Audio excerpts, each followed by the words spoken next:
presenting the Chiratae Pride of India Award 2025. The first category is the Award for Successful Exits, recognizing companies that delivered successful exits for us as investors. QFit, building India's largest fitness brand with fitness centers and products. First Cry, India's largest store for kids and baby products.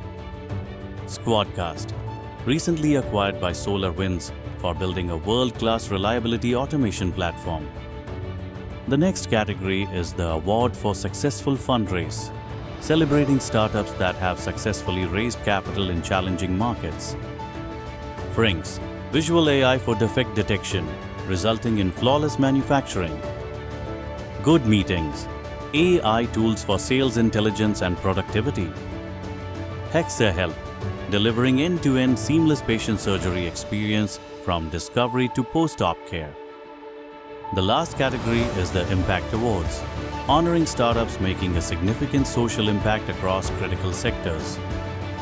Ether Biomedical for impact in health tech, building the strongest and most robust bionic hands.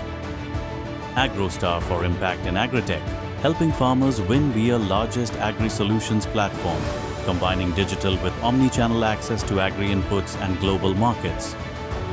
Vayana for impact in fintech, India's largest supply chain finance network, enabling commerce across thousands of MSMEs.